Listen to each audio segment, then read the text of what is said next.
ஆடு தானா வந்து தள்ளி கொடுக்குது. ஒரு நிமிஷம்ண்ணா, எதுவும் இல்லைண்ணா. இந்த கிரிக்கெட் பெட்டிங் விளையாடி என்கிட்ட இருக்கிற காசெல்லாம் போயிடுச்சுண்ணா. வீட்டு அவங்கள கூட விட்டு வந்துட்டேண்ணா. என்கிட்ட இருக்கிற பைக்கு ஃபோனு எல்லாமே வித்துட்டேண்ணா. ₹1 இல்லைண்ணா.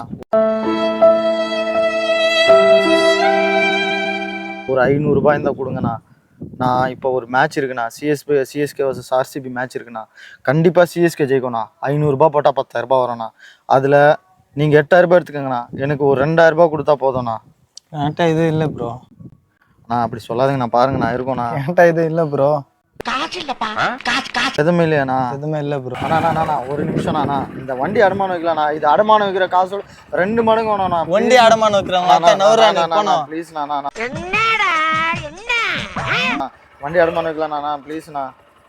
ப்ளீஸ்ண்ணா. ப்ரோ எதுவும் இல்லை ப்ரோ. ஜஸ்ட் ஒரு ப்ராங்க் வீடியோ அவேர்னஸ்க்காக போட்டோம். எதுவும் கோவம் வச்சுங்க. இப்போ இதோ கேமரா அங்கே இருக்கு பாருங்க, ஓகேவா? அம்மா உன பெத்தாளா இல்ல குரல் கிறங்கி கக்குச்சாடா ஊட்ட கிசின ஓடி போயிடுறானே. சரி ப்ரோ, பாய் ப்ரோ. ஃப்ரெண்ட்ஸ், எதுவும் இல்லை. இந்த பெட்டிங் விளையாடி நிறைய பேருக்கு இந்த சுச்சுவேஷன் வந்திருக்கு. அதனால தான் இது ஜஸ்ட் ஒரு அவேர்னஸ் வீடியோ போட்டுருக்கோம். யாருமே பெட்டிங்கை ட்ரஸ்ட் பண்ணாதுங்க. உங்கள் சொந்த உழைப்பில் வர காசு தான் அது எப்போவுமே நிலைக்கும். இந்த பெட்டிங்கை யாருமே ட்ரஸ்ட் பண்ணாதுங்க. அதனால தான் இந்த வீடியோ போட்டுருக்கோம். Bye friends.